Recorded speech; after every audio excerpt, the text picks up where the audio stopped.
Hello student, আজকে তোমাদের কাছে আমি একটা সিম্পল ইন্টারেস্টের অঙ্ক নিয়ে হাজির হয়ে গেছি। দেখো অঙ্কটাতে কি বলেছে। What will be the amount due on ₹24,000 in 2 years when the rate of simple interest on successive years is 4% and 5% annum respectively। তাহলে অঙ্কটাতে কি বলেছে না, 24,000 টাকার যদি 2 বছরের ইন্টারেস্ট রেটটা এই 4% আর এই 5% পার অ্যানাম হয়, তাহলে এই 24,000 টাকার ইন্টারেস্টটা বার করতে হবে এবং তার সঙ্গে এই 24,000টা যোগ করে দিলে হবে কি অ্যামাউন্ট। এই অ্যামাউন্ট কত হবে সেটাই বার করতে বলেছে। তাহলে আমাদের অঙ্কটাতে থেকে বোঝা যাচ্ছে ফার্স্ট ইয়ারের এর ইন্টারেস্ট হচ্ছে কত। ফার্স্ট ইয়ারে এই ইন্টারেস্ট রেট হচ্ছে 4% আর সেকেন্ড ইয়ারে ইন্টারেস্ট রেট হচ্ছে 5%। তাহলে দুটো মিলিয়ে কত হচ্ছে 9%।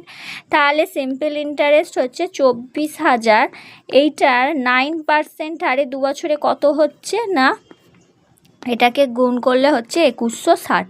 ঠিক আছে, তাহলে অ্যামাউন্টটা কত হবে। অ্যামাউন্ট না, এর আসল ছিল 24,000 এবং এটার ইন্টারেস্ট হয়েছে কত 2160। তাহলে এর টোটাল হচ্ছে 6,1,6,2 26,160। এটাই হচ্ছে অ্যান্সার।